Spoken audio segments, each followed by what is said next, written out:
हमारे देश में 10 करोड़ से ज़्यादा डायबिटीज़ शुगर के मरीज हैं और 15 से 18 करोड़ के बीच में हाइपरटेंशन ब्लड प्रेशर की बीमारी जिसे हम कहते हैं उसके मरीज हैं सिर्फ भारत में। अगर ये कहा जाए कि ये महामारी का भी रूप ले चुकी हैं तो कोई गलत नहीं होगा। वहीं दूसरी ओर सरकार क्या कर रही है, आज उस पर भी एक बार नज़र डाल लेंगे। मुझे विश्वास है कि अधिकतर लोग इस वीडियो को पूरा नहीं देखेंगे, लेकिन जो लोग देखेंगे उन्हें इतना समझ में आ जाएगा कि सरकार हमें स्वस्थ या ठीक करने की ओर अग्रसर है या फिर हमें बीमार करने की ओर। एक बार बात कर लेते हैं।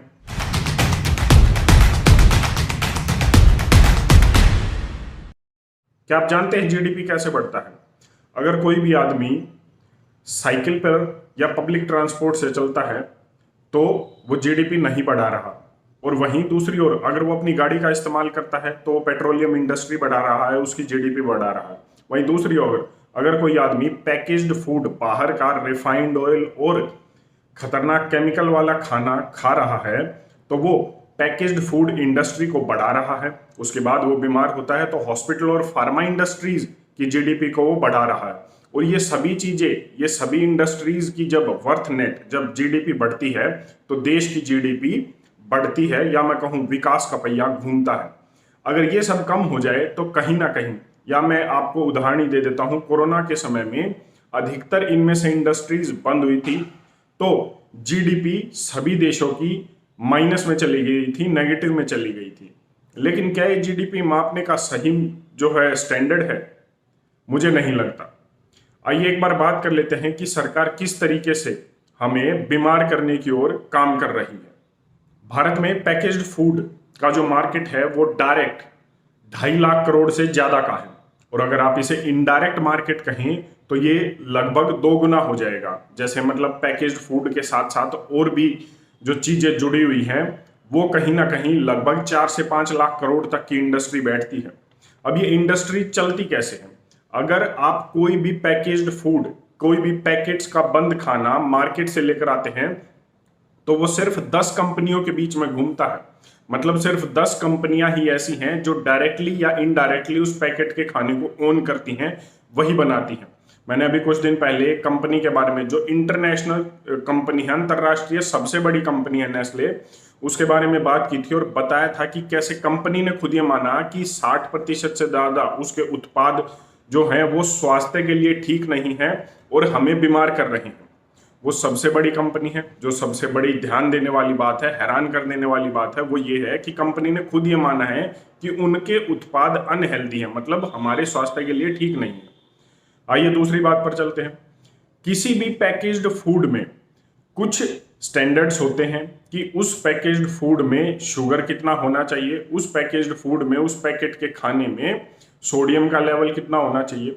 अब ये स्टैंडर्ड्स, मैं उस बात पर आता हूं कि ये स्टैंडर्ड्स, मेरे पास डेटा है, WHO वर्ल्ड हेल्थ ऑर्गेनाइजेशन ने ये खबर आई है, मैं आपको दिखा भी देता हूं। इसमें ये लिखा गया कि जो WHO है, वर्ल्ड हेल्थ ऑर्गेनाइजेशन है, उसने जो पैकेज्ड फूड है जो अधिकतर बच्चों को दिए जाते हैं, जैसे चॉकलेट है, उसमें शुगर की क्वांटिटी हर 100 ग्राम में 6 ग्राम से ज्यादा नहीं होनी चाहिए, यह WHO कह रहा है। हार्ड कैंडी, मतलब जो हम टॉफी बच्चों को देते हैं, 6 ग्राम। उसके बाद soft candy, cake, donut, bread, bun, इनमें 6 ग्राम से ज्यादा शुगर, चीनी नहीं होनी चाहिए हर 100 ग्राम खाने में, हर 100 ग्राम पैकेट के खाने में। यही स्टैंडर्ड अब FSSAI है, food safety standards authority of India के भी यही स्टैंडर्ड्स थे।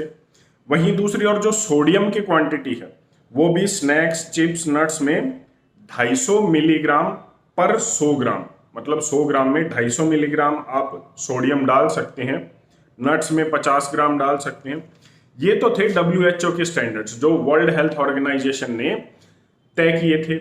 जो हमारी संस्था है जो इन चीजों पर देखती है, FSSAI, उसी के भी यही स्टैंडर्ड्स थे। लेकिन अब 2021 में नवंबर से ये लागू करने जा रही हैं कि इन्हीं स्टैंडर्ड्स को, जो 6 ग्राम है, उसको 35 से 50 ग्राम कर दिया जाएगा। मतलब लगभग 8 गुना ज्यादा अब हमें पैकेज्ड फूड में जो है चीनी खाने को मिलेगी, और लगभग मैं कहूं ये 2.5 गुना सोडियम खाने को मिलेगा इन्हीं पैकेज फूड में। और जो केमिकल्स इनमें मिले होते हैं प्रिजर्वेटिव्स के नाम पे या एडिबल वेजिटेबल ऑयल, वो हमारे शरीर पर कितना नुकसान करते हैं वो हम सभी को पता है, मुझे बताने की जरूरत नहीं है। मेरा जो मेन वो है, मेरी जो मैं कहना चाहता हूं वो ये कि ये जो दो चीजें हैं जिस पर FSSAI अब काम कर रही है इनको बढ़ाने की, तो इस पर सवाल उठ रहे हैं। और एक संस्था है, मैं उसके बारे में भी आपको बता देता हूं, फूड एक्टिविटी और breast feed promotion council of India. इसने ये कहा है कि अगर कोई भी प्रोडक्ट, कोई भी जो उत्पाद है वो हानिकारक होता है तो उस पर लिखा जाना चाहिए। अब जैसे भारत में 10 करोड़ से ज्यादा पहले ही डायबिटीज के मरीज हैं, अगर आप उन्हें 8 गुना ज्यादा चीनी और देंगे, पहले ही हानिकारक है। जैसे मैंने बताया कि नेस्ले कंपनी है वो खुद ही मानती है कि हमारे उत्पाद हानिकारक है। अगर उसमें उन प्रोडक्ट्स में या किसी भी कंपनी के प्रोडक्ट में आप 8 गुना चीनी ज्यादा मिला देंगे, सोडियम मिला देंगे, आने वाले समय में कितने ब्लड प्रेशर के मरीज होंगे, कितने डायबिटीज शुगर के मरीज होंगे इस देश में, कितने लोगों को हार्ट अटैक की बीमारियां होंगी और अन्य बीमारियां होंगी। जैसे चीनी सिर्फ एक ऐसी जो है मैं कहूँ चीज है, वो हमारे शरीर में लगभग 70 से 80 बीमारियों की जड़ है। तो ये मरीज कितने बड़े लेवल पर बढ़ेंगे और कितनी बड़ी महामारी का रूप लेंगे। वही ये जो breast feed promotion council of India कहती है कि जब तंबाकू के जो प्रोडक्ट्स हैं उन पर ये लिखा होता है कि ये स्वास्थ्य के लिए हानिकारक है, इससे कैंसर तक हो सकता है, तो वो ये कहते हैं इन सब चीजों पर भी ये लिखा होना चाहिए और कम से कम बड़े बड़े अक्षरों में ये लिखा होना चाहिए कि इसमें इतने ग्राम शुगर है, इसमें इतने ग्राम जो है सोडियम है और हमें दिन में इतने की ही आवश्यकता होती है। मुझे नहीं लगता ये भी जो है लिखने के बाद भी हम संभलेंगे। लेकिन यहाँ पर जो कमी है वो देखी जा रही है कि सरकार की तरफ से क्या काम हो रहा है। जब WHO ने स्टैंडर्ड्स नाप ही दिए हैं, आप उसकी बात हर चीज में मान रहे हैं।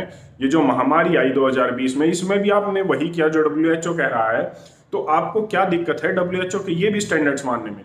मैं मानता हूं कि जहर खाने की कोई भी मिनिमम परमिसेबल लिमिट नहीं होती। मतलब अगर आप चीनी भी कम मात्रा में भी खा रहे हैं तो वो कहीं ना कहीं हमारे शरीर के लिए खराब है और कहीं ना कहीं हमें बीमार जरूर करेगी। लेकिन फिर भी अगर आप खाना ही चाहते हैं, अगर आप अंतरराष्ट्रीय जो संधियां हैं, जो प्रोटोकॉल्स हैं उनके दबाव में हैं, तो आप कम से कम उतना ही मान लीजिए जो WHO कह रहा है कि 6 ग्राम हर 100 ग्राम प्रोडक्ट में होना चाहिए। आप उसे 6 से बढ़ाकर 50 कर रहे हैं, जो मुझे लगता है कि लगभग 8 गुना हो गया, और जिससे जो आने वाली बीमारियां हैं जो बढ़ेंगी वो लगभग 10 गुना बढ़ेंगी।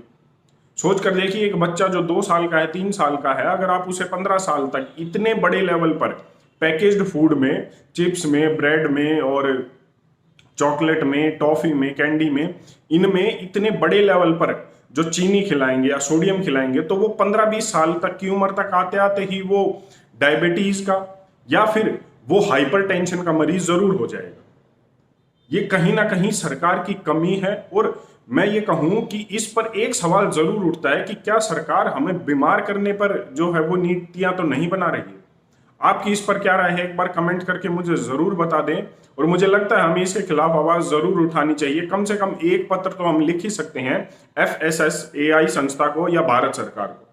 अगर आपको सुझाव ठीक लगे तो पत्र जरूर लिखें, कमेंट करके मुझे जरूर बता दीजिएगा कि इस पर और क्या विचार हो सकते हैं। धन्यवाद। जय।